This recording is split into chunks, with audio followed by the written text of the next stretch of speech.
Good afternoon. Can y'all hear me okay? All right. Well, I just want to thank you so much for allowing me the opportunity to be here to share with you my passion on the management and prevention of type 2 diabetes or diabetes in general. Like she said, I am a family nurse practitioner at Greater Meridian, practicing for 7 years. And a large part of what I do is diabetes management. And it's part of what I love because I know that there is an opportunity to reach so many people and to reduce the amount of diabetes in our community.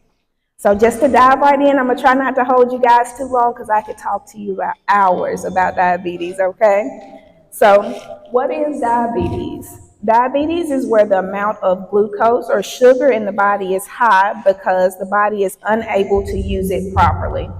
And there are two types of diabetes, type 1 and type 2. So type 1 diabetes basically is where your body no longer produces insulin or a lot of insulin because of the immune cells in your body starts to attack itself. It cannot be prevented or cured. It's usually seen in young children, young adults, even though you can see it at any age or at any point in your life, okay? The only way to treat type 1 diabetes is with insulin. So if you're on oral medication, then you know you have type 2 diabetes, okay? I'm sorry, it kind of keeps going out. Can you hear me okay? I'll try to hold it a little closer. How's that? Yeah, All that's right. better. So type 2 diabetes, which is what we see a large part of our community with, is where your body develops an insulin resistance. It produces insulin, but the body does not use it properly. It can be prevented through lifestyle modifications, exercise, diet, and so on. You have options to manage type 2 diabetes with oral medication as well as insulin if needed, but I'm hoping you don't get to that point. So this presentation is going to focus primarily on type 2 diabetes, just because that's what we are able to prevent, able to manage, and type 1 diabetes is not preventable or curable. So what places you at risk and increases your chances of developing type 2 diabetes? Risk factors, family history. Do you have a parent, a sibling, a grandparent with type 2 diabetes? Are you 45 and older? Overweight, obese? Your family background is African American, American Indian, Asian American, Pacific Islander, or Hispanic American and Latino. You've had gestational diabetes, or you have given birth to at least one baby weighing more than 9 pounds. You have high blood pressure, 140 and over 90 or higher, or you have been told by your doctor that you have high blood pressure. I'm sorry? Okay. Okay. We're working on it. But I don't mind slowing down. Just let me know, okay? So the reason we separate having a high blood pressure of 140 over 90 or higher, or your doctor telling you that you've had high blood pressure, is that some people go into remission with high blood pressure, meaning you no longer take medication.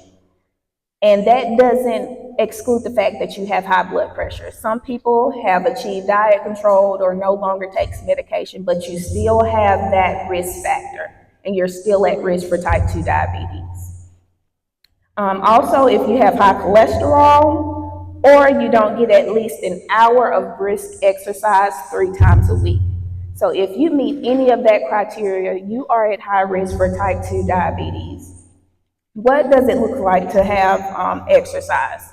If you, for example, most of the day you're sitting at home on the couch, you get up to go to the bathroom or to the kitchen, and that is what your day consists of, then you're not getting enough physical activity. If you work 8 hours a day and you're sitting at a desk for those 8 hours and you come back home and you sitting on the couch or you laying in the bed because you're tired, you're not getting enough physical activity. So just make sure you're going to see your doctor, know your numbers. While researching and preparing for this discussion today, I read something that says, know your risk, know your response. Are you going to be the person that knows and does nothing? Are you going to stand against diabetes pandemic and fight to be better and not to be a statistic? Because I'm sure everybody knows the saying, when you know better, Do better. exactly. So next you'll see the Mississippi statistics regarding type 2 diabetes. Just to give you an idea of the seriousness here in Mississippi alone, we are the number 2 ranked in the country for type 2 diabetes in 2022. Number 2. That is very high on the list. Yes, okay? it is. About 21,000 people in Mississippi are diagnosed with diabetes each year. An additional 75,000 people in Mississippi have diabetes but have no idea, because most people don't experience symptoms. Half of you here could be sitting here with pre-diabetes or diabetes and don't know, because some people are scared to go to the doctor. Some people just rather not know. They don't want to know because they know their risks are high. 35.6% of the adult population in Mississippi has pre-diabetes. Diabetes is the 8th leading cause of death in Mississippi, Hey. with more than 1,250 deaths in 2022. The state of Mississippi estimates that it costs $10,400 for each Mississippian diagnosed with diabetes. These numbers are heartbreaking because diabetes is preventable and controllable. We don't have to be number 2. All we have to do is take charge and know better and do better. We have so many resources out here to help everybody to know what their numbers are, know what to do, know how to manage diabetes or prevent you from becoming diabetic, okay? Pre-diabetes. Controlling your blood sugar is the best way to prevent diabetes. If your blood sugar level is higher than normal but lower than diabetes range, then you have pre-diabetes. So I know you're saying, how do I know? How do I figure out where I stand? We check what we call a hemoglobin A1C, which is a blood sugar test that measures your average blood sugar over 3 months. So it's not like going to your grandmama's house or to a family member's house and sticking your finger and saying, hey, my blood sugar is normal, I'm okay.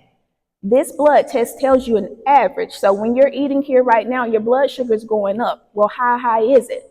But you don't check it until you're at home first thing in the morning or after you hadn't eaten for 8 hours and it's low and it's normal. So that one moment of checking your blood sugar does not tell you whether you have diabetes or not. You need that A1C or that average blood sugar reading over 3 months so that you can know where you stand. An A1C of 5.7 to 6.4 is considered pre-diabetic. A normal A1C is less than 5.6, okay? Once you hit that A1C of 6.5, we consider you a diabetic at that point in time. So my goal today is for those who do not have diabetes and has not been diagnosed with diabetes is to prevent you from crossing that 6.5 line. Because once you cross that line, you cannot go back. There's no backtracking. Once you're diabetic, you are diabetic from here on out, okay?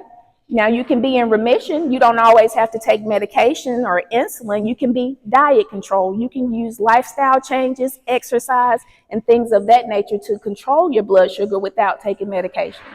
But you will forever be diabetic once you cross that threshold, okay? So some people get a little confused as to saying, hey, I hadn't been on medicine in a while, I'm not diabetic anymore. That is not the case. You still have risk factors. You still have diabetes. There are still things going on in your body, and it can easily switch as soon as you don't take control of what you eat or how well you exercise, okay? Signs and symptoms of type 2 diabetes. So like I told you before, most people do not know that they're diabetic or pre-diabetic until your numbers are sky high. There's several people that I've seen in clinic who got to the hospital because they felt so bad their blood sugar was 1,000, it was ridiculously high. Maybe not that high, 500, 600, 700, but you know what I mean, okay? So early signs, symptoms, things that you can check for at home that you can see is increased thirst. Are you always thirsty? Your mouth always feels dry. You feel like you just can't get enough water. You're just consistently drinking throughout the day. You just can't get enough of it. You have an increased hunger. Now, I have increased hunger, but I check my numbers. I'm okay. Some people, knowing your numbers is the biggest part of it, okay? But if you're always hungry, you always feel like you got to have something to eat, check your numbers. See where you stand, okay?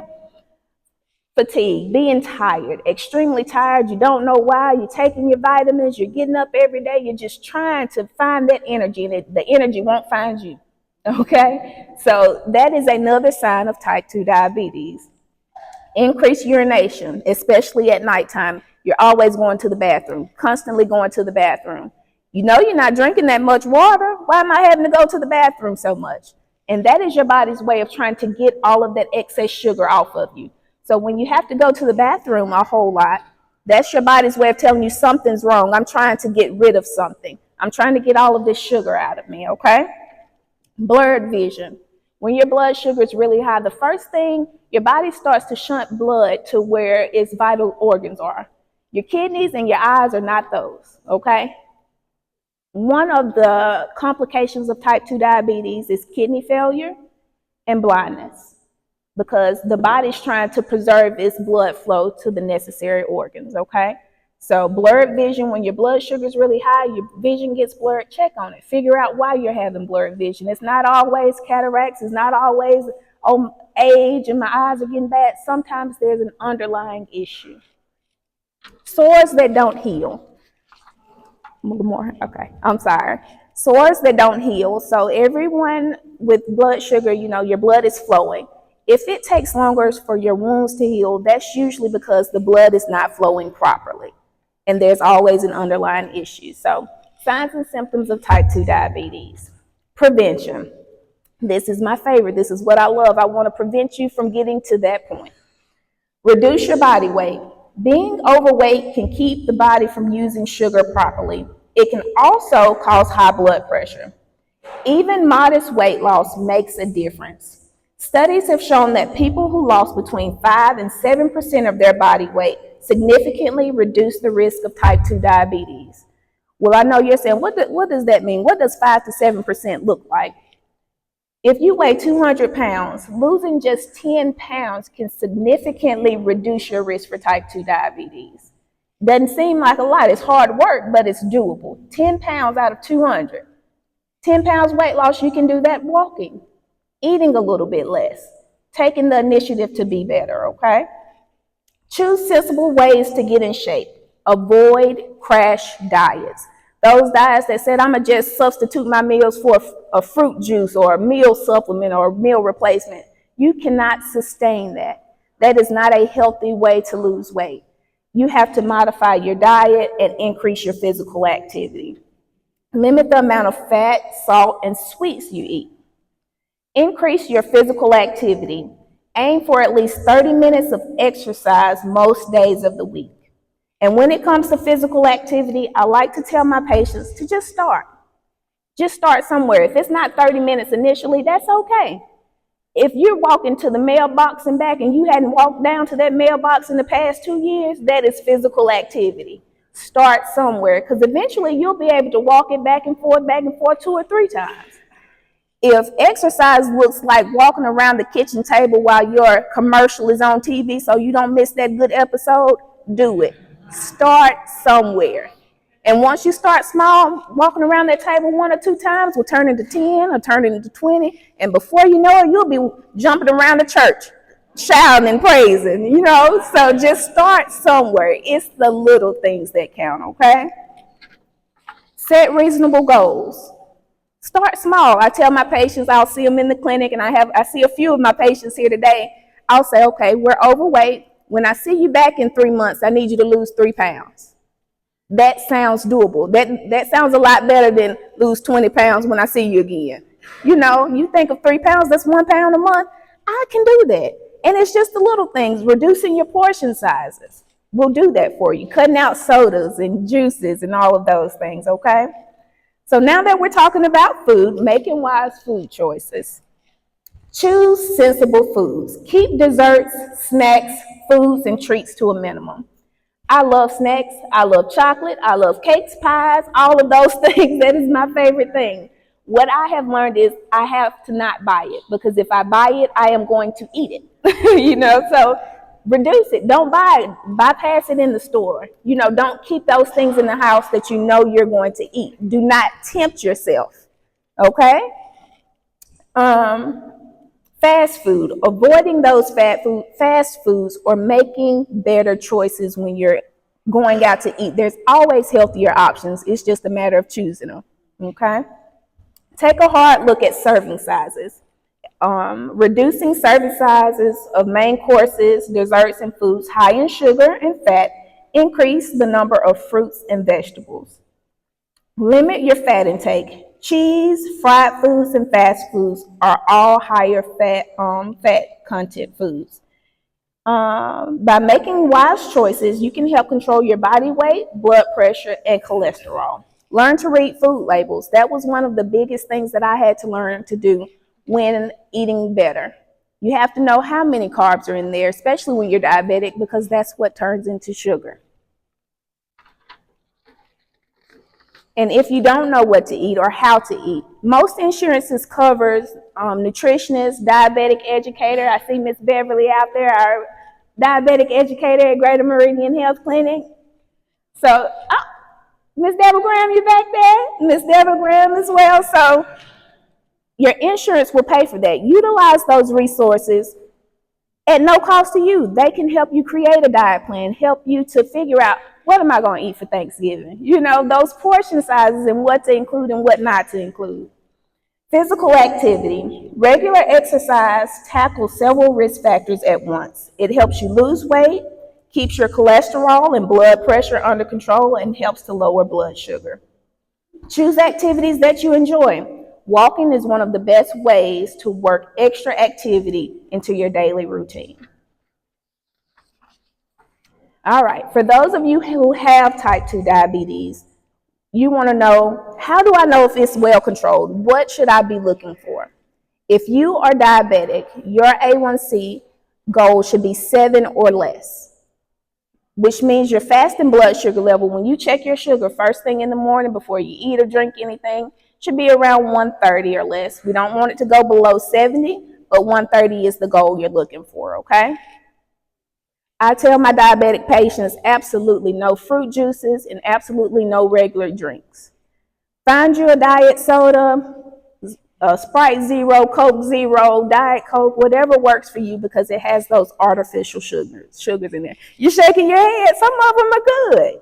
You just have to figure out which one you like. Nobody really likes them initially, but you can always find one you like. Spend that $1.50. Try out one. If you don't like it, it's $1.50. You'll come across it again and try another one next time. It's always something out there.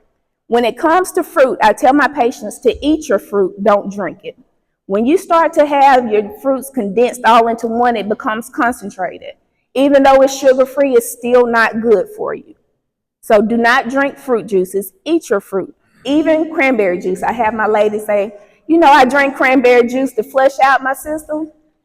I promise you, water does just fine. Just drink the water, and then, that flushes the system out as well. But do not drink fruit juice for my type 2 diabetics, okay? How'd I do? Did good, okay. So I don't want to hold you too long, but I will at this time take any questions. If not, I'll see anybody that wants to see me at Greater Meridian. I'll talk to you a little bit longer then.